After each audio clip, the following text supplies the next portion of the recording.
બોલે શ્રી રામચંદ્ર ભગવાન કી જય. આજે શિશોદરા ગામમાં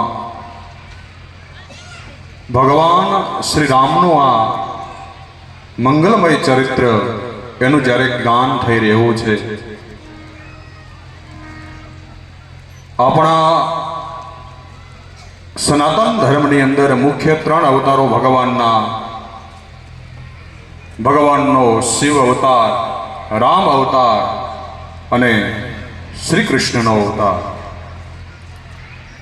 ભગવાન શ્રી રામ એ મર્યાદા અવતાર છે, મર્યાદા પુરુષોત્તમ છે, એ મર્યાદા અવતાર છે.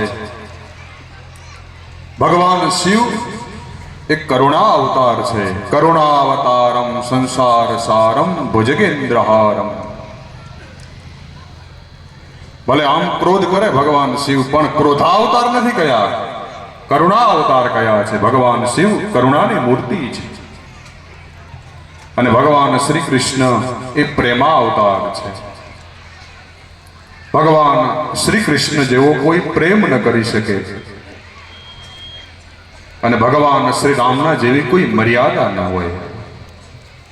અને એટલા માટે આપણા શાસ્ત્રો, આપણા મહાન પુરુષો, આપણા વિદ્વાનો કહે છે કે ભગવાન શ્રી રામે જે કર્યું છે એ આપણે કરવાનું છે અને ભગવાન શ્રી કૃષ્ણએ આપણને જે કહ્યું છે એ આપણે કરવાનું છે.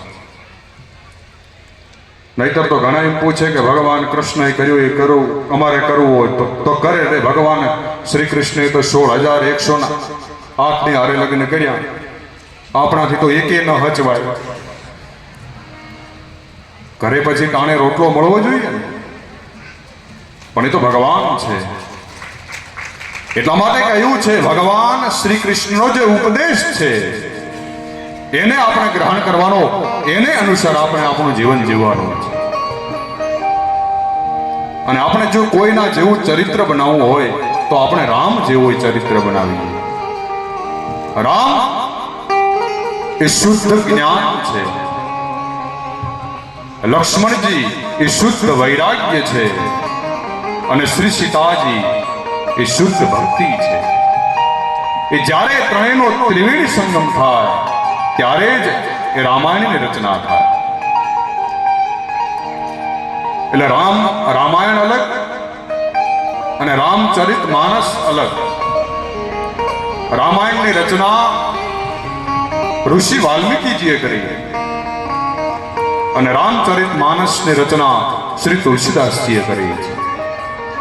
અને રામચરિત માનસ શા માટે?